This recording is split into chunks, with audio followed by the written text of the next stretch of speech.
Hi guys, in today's video I'm going to be talking about Buddy Holly. I really love Buddy Holly. I love his music. Some of my favourite songs are from Buddy.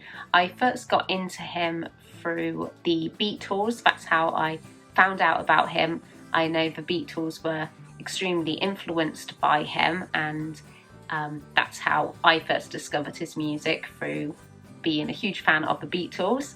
I really want to wear these Buddy Holly glasses in this video, but I've noticed that my camera light is reflecting in them, so I hope that's not going to be too annoying for you throughout this video, but I really want to wear my Buddy Holly glasses. And in today's video, I'm going to tell the Buddy Holly story. Buddy was born as Charles Hardin Holly in Lubbock, Texas on the 7th of September 1936. From an early age, he was nicknamed as Buddy. He was the youngest of four, and his whole family had an interest in music. They could all play instruments except for Larry, who said that somebody needs to listen. During his early childhood, Buddy was influenced by country and western singers. He would play music a lot with his school friends. Two of them were Sonny Curtis and Jerry Allison. In 1955, Buddy saw Elvis Presley perform, and he then decided he wanted to have a career in music and no longer wanted to play Western style music but rock and roll. By 1956, Buddy was recording with Decca Records as Buddy Holly and the Two Tones. Buddy's surname was misspelled as Holly without an E, and the typo stuck. But things didn't go well during recording sessions, as Buddy became frustrated by his lack of creative control. His first singles didn't do too well, and Buddy was told that his contract would not be renewed, but he couldn't record the same songs with anyone else for another 5 years. But Buddy teamed up with a music producer called Norman Petty and recorded a new track, That'll Be the Day. Buddy had the creative control he wanted, and now playing lead guitar, he achieved the sound he desired.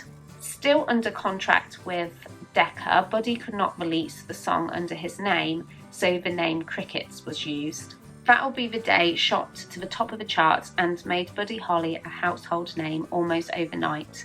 The follow-up single, Peggy Sue, was also extremely popular, and as the success of his songs grew, it brought more attention to Buddy, and the band at the time was billed as Buddy Holly and the Crickets. Buddy's singing style was characterised by his vocal hiccups and his alternation between his normal singing style, voice, and falsetto. His signature guitar was the Fender Stratocaster. Buddy Holly's black-framed glasses, which were later popularly known as Buddy Holly glasses, were requested by teenagers who now thought wearing glasses was cool. Buddy gave future The Beatles' John Lennon confidence to wear his glasses. During a visit to Pear Southern Records, Buddy met receptionist Maria Elena Santiago. Buddy turned to the Crickets and said, "You know what? I'm going to marry that girl." Buddy proposed to her on their first date, and on the 15th of August 1958 they married, less than 2 months after their first date. Buddy began his winter dance party tour on the 23rd of January 1959. The band scheduled loads of performances, but the distance between venues had not been considered. Adding to the problem, their unheated tour buses kept breaking down in really bad weather conditions, and their drummer was hospitalised with frostbite. Buddy was done with the tour bus and wanted to fly. He planned to fly with fellow band members Waylon Jennings and Tommy Allsup. But another performer on tour, Ritchie Valens, flipped a coin with Allsup for a seat on the plane. Ritchie won, saying, "That's the first time I've ever won anything in my life."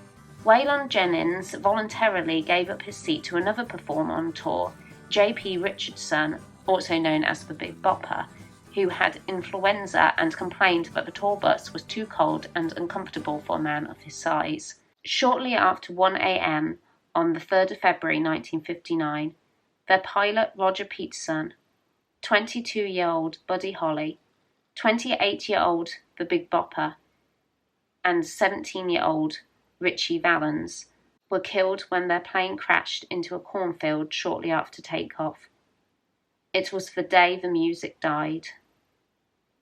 In Buddy Holly's short life, he produced some of the most distinctive and influential work in rock music. He is often regarded as the artist who defined the traditional rock and roll lineup of 2 guitars, bass, and drums.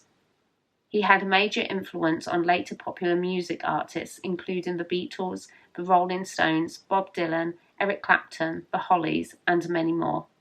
He was among the first artists inducted into the Rock and Roll Hall of Fame, and is ranked as one of the greatest artists of all time. Thank you very much for watching this video. I really hope you enjoyed it. Please subscribe if you want to see more from me, and I'll see you in my next video. Bye.